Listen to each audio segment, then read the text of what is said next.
Le premier, normalement, c'est facile, vous l'avez. Qu'est-ce que c'est ce drapeau? Comment? LGBT, son vrai petit nom, on parle du Rainbow Flag.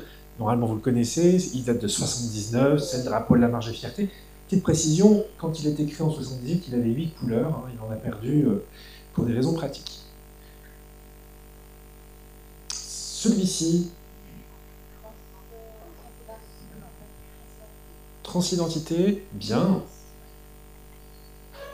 Celui-ci,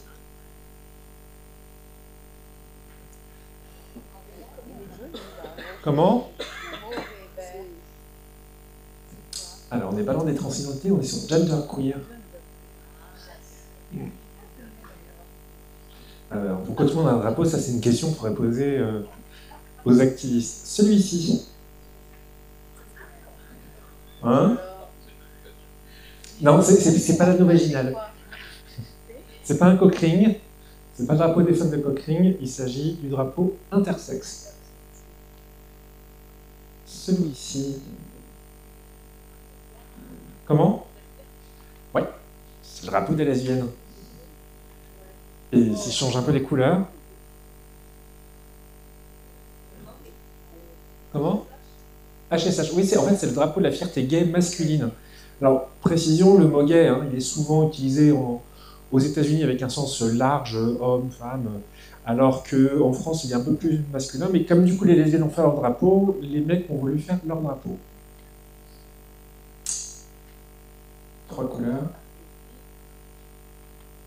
Ouais, le rouge et le bleu qui se mélangent. On retrouve les codes couleurs basiques dont parlait Patrick. Alors, ça, c'était bi.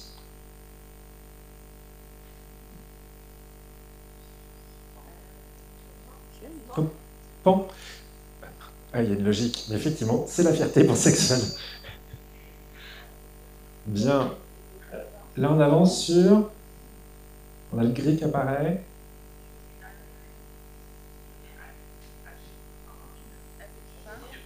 Ah, les vieux gays.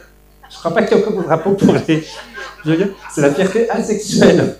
Alors, je ne ferai pas le mélange entre agisme et asexuel. Mais du coup, petite complexité. C'est le même code couleur. Hein. Je vous aide. Non. Donc, celui-ci, c'était le drapeau asexuel. Et là, vous avez le drapeau des demi-sexuels à gauche et la grey asexual à droite. Ou grey sexualité en français. Alors, on y reviendra sur ce que c'est qu'un demi-sexuel. Là, justement, on verra les définitions dans 40 minutes. C'est un teaser. Celui-ci, il ressemble beaucoup à celui qu'on a vu avant, avec le gris.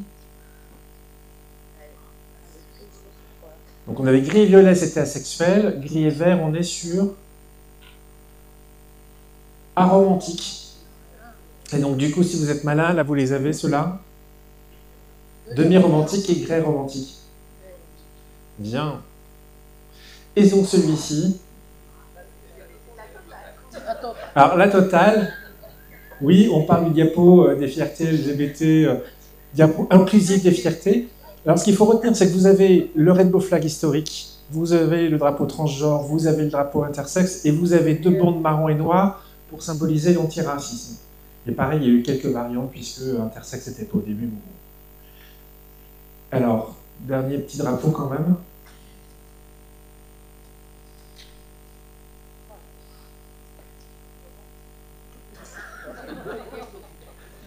Alors, si je vous dis LGBTIQA, normalement... Ouais, et c'est quoi le A?